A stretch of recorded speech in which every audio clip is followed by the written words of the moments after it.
धोबी का कुत्ता न घर का न घाट का। एक बार कक्षा 10 की हिंदी शिक्षिका अपने छात्र को मुहावरे सिखा रही थी। तभी कक्षा एक मुहावरे पर आ पहुंची। धोबी का कुत्ता न घर का न घाट का।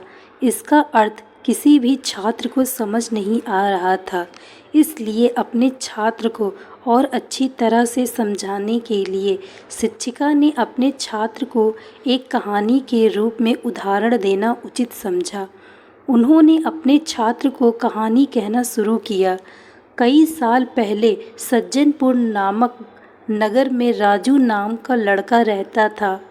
वह एक बहुत ही अच्छा क्रिकेटर था। वह इतना अच्छा खिलाड़ी था कि उसमें भारतीय क्रिकेट टीम में होने की क्षमता थी। वह क्रिकेट तो खेलता, पर उसे दूसरों के कामों में दखल अंदाजी करना बहुत पसंद था। उसका मन दृढ़ नहीं था जो दूसरे लोग करते थे, वह वही करता था। यह देखकर उसकी माँ ने उसे समझाने की बहुत कोशिश की कि यह आदत उसे जीवन में कितनी भारी पड़ सकती है, पर वह नहीं समझा। समय बीतता गया और उसका अपने काम के बजाय दूसरों के काम में दखल अंदाजी करने की आदत ज़्यादा हो गई। जब भी उससे क्रिकेट का अभ्यास होता था, तभी उसके दूसरे दोस्तों को अलग खेलों का अभ्यास रहता था। उसका मन चंचल होने के कारण वह क्रिकेट के अभ्यास के लिए नहीं जाता था, बल्कि दूसरे दोस्तों के साथ अन्य अलग अलग खेल खेलने जाता था। उसकी यह आदत उसका आगे बहुत ही भारी पड़ी। कुछ ही दिनों के बाद नगर में ऐलान किया गया। नगर में सभी खेलों के लिए एक चयन होगा, जिसमें जो भी चुना जाएगा उसे भारत के राष्ट्रीय दल में खेलने को मौका मिल सकता है। सभी यह सुनकर बहुत ही खुश हुए और वही दिन से सभी अपने खेल में चुनने के लिए जी जान से मेहनत करने लगे। सभी के पास सिर्फ 2 दिन थे। राजू ने भी अपना अभ्यास शुरू किया, पर पिछले कुछ दिनों से अपने खेल के अभ्यास में जाने की बजाय दूसरों के खेल के अभ्यास में जाने के कारण उसने अपने शानदार फॉर्म को खो दिया। 2 दिन के बाद चयन का समय आया।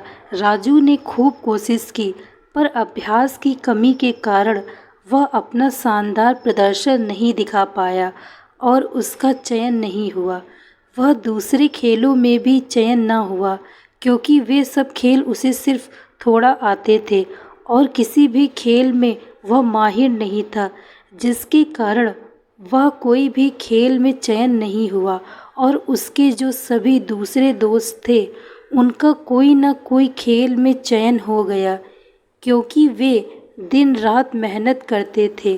अंत में राजू को अपने सिर पर हाथ रखकर बैठना पड़ा और वह धोबी के कुत्ते की तरह बन गया, जो न घर का होता है न घाट का। इसी तरह इस कहानी के माध्यम से सभी बच्चों को इस मुहावरे का मतलब पता चल गया।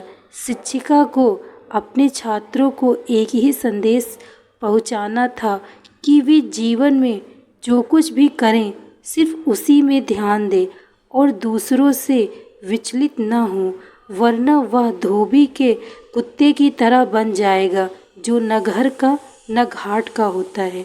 दोस्तों, मैं आशा करती हूँ आपको यह कहानी अच्छी लगी होगी। यदि कहानी अच्छी लगी हो तो वीडियो को लाइक तथा चैनल को सब्सक्राइब अवश्य करें।